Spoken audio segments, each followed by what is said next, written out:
Hey guys, welcome back to 234 in my Casa. So I'm gonna do a skillet French toast. This is gonna be a recipe loosely based on another YouTuber. I think it's Stephanie Stove, and I'll link her information in the description box along with her skillet French toast recipe.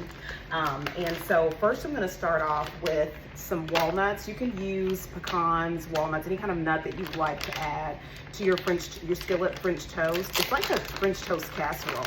And so in her video, she adds nuts to hers as she's building her casserole. But I'm gonna place my walnuts in the oven at 350 degrees just to toast them, and then add them to the French toast skillet casserole. Okay, so just make sure you've got your oven preheated. You're gonna need it preheated at 350 anyway for the French toast recipe.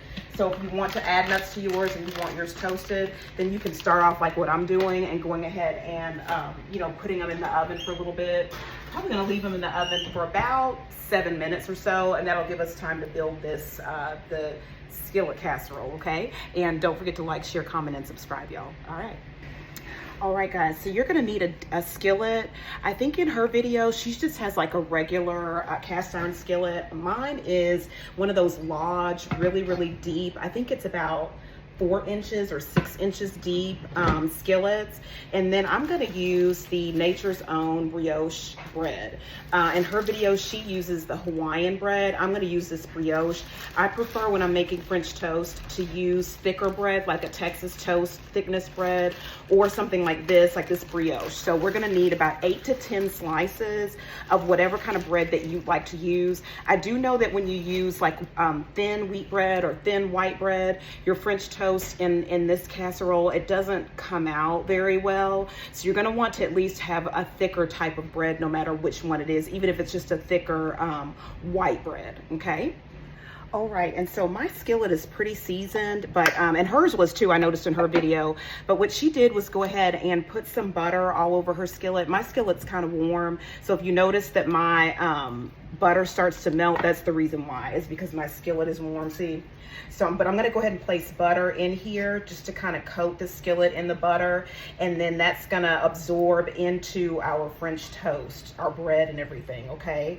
But hopefully your skillet will be at room temperature, and so all you're gonna do is just paint your butter on there, and it will stay on there a little bit better than mine is, because like I said, my skillet is kind of warm, okay? All right, so I've got 8 slices of the brioche bread right here. And then we're also gonna use a cinnamon sugar blend. So I think that in Stephanie's video, she used 6 tablespoons of brown sugar and like a teaspoon and a half of cinnamon, and then 1/4 of a teaspoon of nutmeg.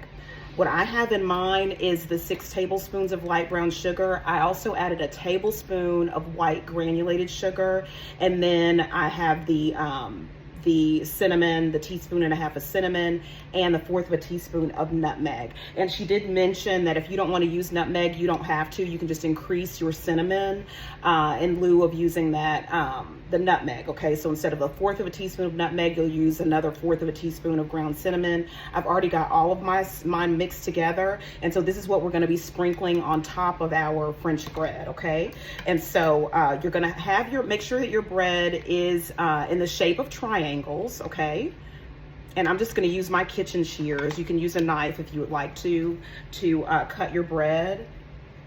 And we're just going to start with 1 layer. And I may increase mine to 10 slices, but I'm going to start with 8 slices just to see if I want to increase it or not. All right, and so now that we've done this, we're going to go ahead and sprinkle some of our cinnamon sugar on top of the bread. And my kids do not like nuts, and so I'm going to put nuts on half of the French toast. So I won't put it throughout, like I think she tosses some, throughout hers. I'm just gonna put it on a certain portion of mine, since my kids don't really enjoy that. Okay guys, and one thing I forgot too was you're supposed to melt 6 tablespoons of butter and put on top of your bread, and then add your cinnamon sugar mixture. I forgot to do it. So I just went through here and put some butter on top and spread some butter on top of the cinnamon sugar. And it kind of moved the cinnamon sugar around a little bit. And if you happen to do that, just sprinkle some more cinnamon sugar on top of that. I mean, it happens to the best of us. It's no big deal. It's fine. So I'm just going to sprinkle some more of the cinnamon sugar on top. Okay. And then in the meantime, when I was spreading the butter on here, my walnuts came out of the oven. They're done. They're toasted. So I'm going to take a handful of these and put them right over here where I want them to be, away from my kids, because they don't want any walnuts. Okay. And then I'm going to leave enough because we're going to do another layer. All right, so now we'll go ahead and start with our second layer, but you're going to assemble this the same way that you did your first layer, okay? We're just gonna place this melted butter on the bread. All right, and then now we're gonna add some more of our cinnamon sugar, and then I'm gonna add the rest of my toasted walnuts. All right, guys, so this is the finished product here. Now we're gonna add our egg mixture. And so I'm gonna be using a cup of half and half, and 2/3 of a cup of heavy whipping cream. And you can just use regular vitamin D milk if you like to. So you'd use 1 cup and 1 cup of vitamin D milk, and then 2/3 of a cup of the vitamin D milk. So I'm doing half and half and heavy whipping cream for mine. Then we're gonna use a teaspoon and a half of vanilla. And then we're gonna add 4 eggs to this. All right, and we're gonna get this whisked together. All right, guys, so the egg mixture, you know, I whisked that together and I poured it all around the edges of the French toast casserole and then all on top. And so you're just gonna want to make sure that you have your bread submerged in that egg and milk mixture. You can press it down, and you want to make sure that you've poured it all around the edge and all the way inside, so that way the bread underneath this top part of your bread gets saturated with the egg and milk mixture as well.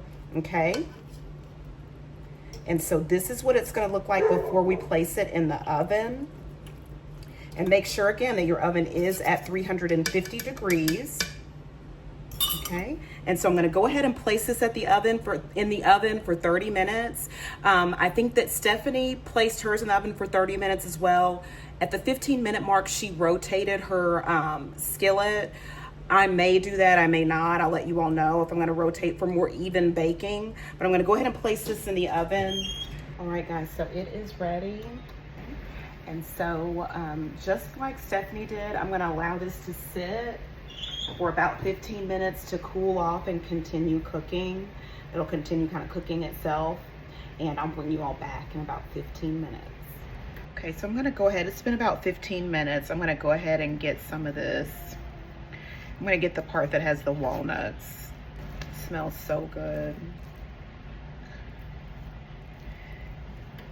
And you can see there at the bottom of the skillet and on the side too, you know, since we did the butter at the bottom, that there isn't really anything at the bottom down there. It's acted as kind of a anti-stick or non-stick, but there you go.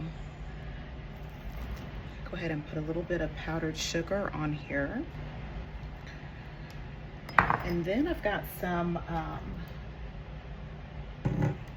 warm maple syrup that I had on the stove. It's right there. So I'm gonna pour some into a bowl. All right, guys, so we're gonna taste this French toast casserole. Powdered sugar on there. I'm gonna taste it without syrup and then with.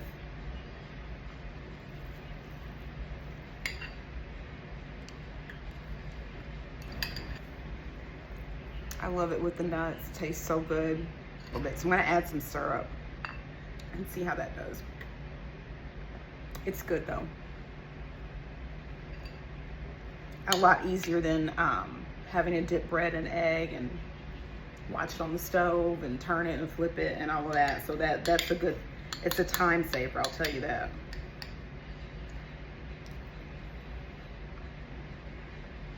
Really, really good. Moist, tender, buttery, plenty of cinnamon. It's really good. You can even have this with some ice cream, some bacon and sausage. It'll really be good with it too. I'll have to give this recipe review, even though I tweaked it in some areas, you know, for my family and, you know, the way that we enjoy to eat. I'd have to give it a gold star. It's excellent. It is excellent. All right, I'll see y'all next time at 234 in La Casa. Don't forget to like, share, comment, and subscribe. Sending each one of you all love, lots of blessings, and lots of positive energy and abundant thoughts. Lots of abundance, love, and prosperity. See y'all next time.